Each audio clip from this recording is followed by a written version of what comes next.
Let me turn this down. So it's a new product from Synio. What it is, it's a pot stand. And essentially what it does, goes under the here like this. Like that. And then the pot sits on it. And I always think it looks a little bit like a rocket. And then it helps with irrigation, and it also stops debris and stuff getting underneath the pot. So that's what I've just literally put these for sale on eBay, and I've had the first order for 3 sets. So I've only got 1 set, so I need to make 2 more sets. So it's exciting. So I always like making new products that I haven't done for a while. So this is like the start of the process. For like when I started the shower attachments, it was a similar process to this, but the materials are slightly different compared to the shower attachment. So what I'm going to do is essentially make these, each one of these is an individual mould, and it comes out of this. There's a silicone, just a silicone mould. I'll tell you about that in a minute. And then I pour it in and it pops out. So that's the process that I'm going to go through now to make 2 sets of these green ones that we're on order for. So thank you for that, whoever's ordered them. Alright, so what I'm going to do, first things first, is just clear the decks. So before I start, I just thought I'd let you know how these are actually manufactured. So, get that out of there. So it's essentially a case which has been sort of custom made. So each one of these is like a 3D print of that, 3D print there.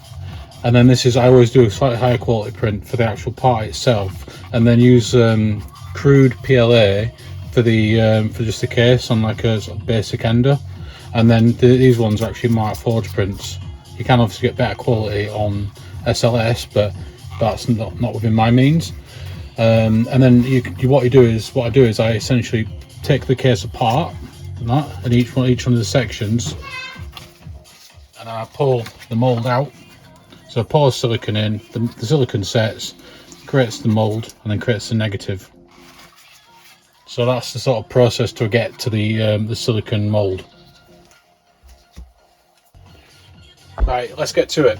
So just before I start, these are little caps I just 3D printed to stop debris and stuff getting in the part. Not necessary, but it's a nice little addition. So I know that these measurements because I've done quite a few of them now. So this is the first step that I do. So I use this aluminium trioxide filler powder. So what this does is you have to put for each mix. So you've got an A and a B for the Easy Composites fast cast, and then this is the equivalent weight of the A and the B. So I already know what that is. That's 110 grams. So measure it up. 138. What's again? 130. Somewhere close. Yeah. 130. Never mind. So that's my powder. So the next step is shake up your material. It's got a little warning sign there saying shake thoroughly before use, but make sure the cap's on, because I once did that and nearly poured chemicals in my eye. It wasn't pretty, so I always make sure the cap's on. Give it a good shake.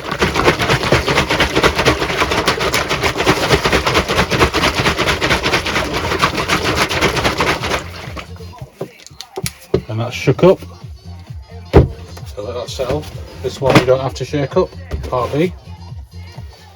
So that's right. Zero out. Like this.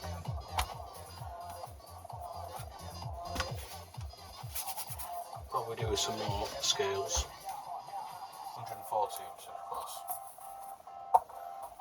Zero that out. And then it's 55 grams of each one. Slightly awkward with this camera being here.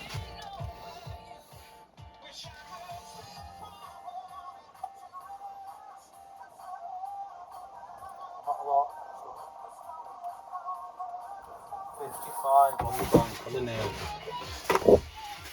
So always put the lid on, because of that first thing that I nearly did. Always get that lid on. And then next one. So before I do this, because it sets really fast, this stuff, losing the title.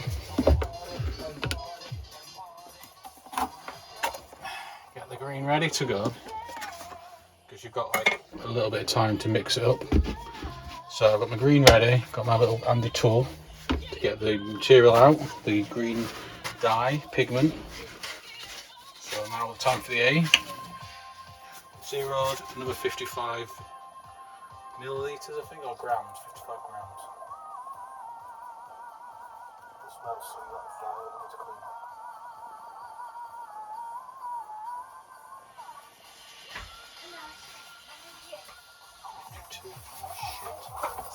That's too much. Not by much, I got 5 grams. So top it up. It has to be 1 to 1 really.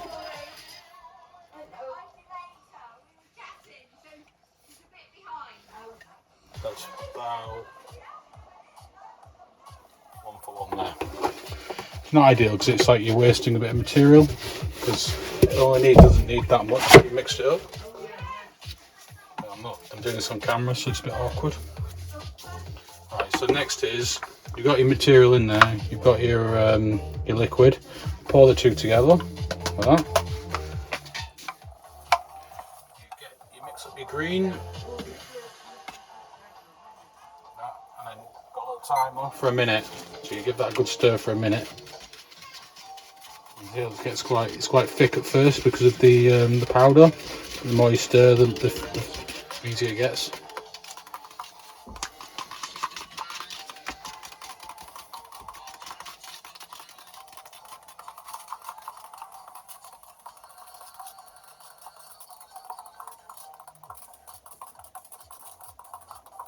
Seconds left.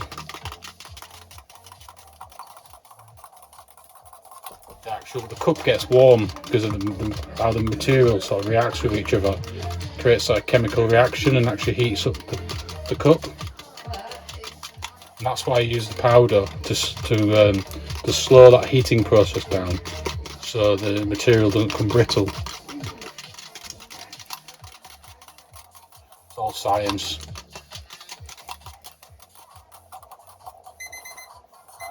Timer's off, time to pour.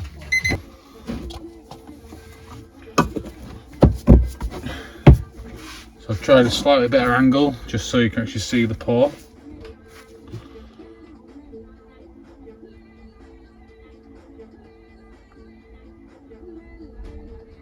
If you don't pour it, take too long over it, the material starts to get quite thick because it sets really fast, this stuff.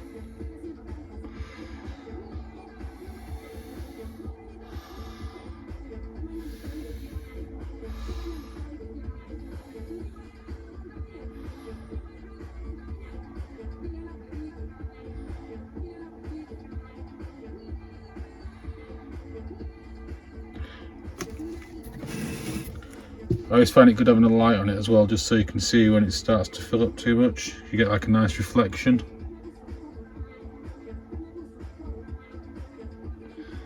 That'll do.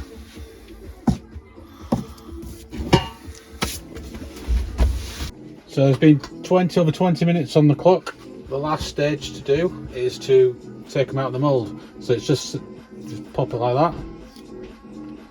When you push it out.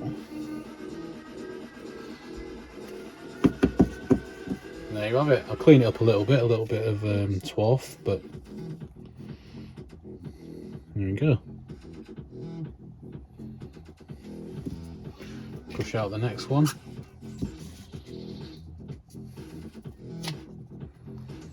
So I always do one set, so at least all the colours match within each set. So that's why I do them as 3.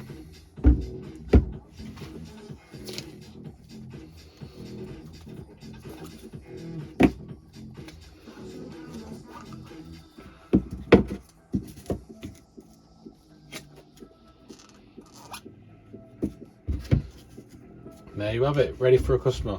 To increase this, you essentially just make more of these molds, and then you can create more within the hour. So that's the idea of scaling that up. If you like this video, like and subscribe. Thank you very much.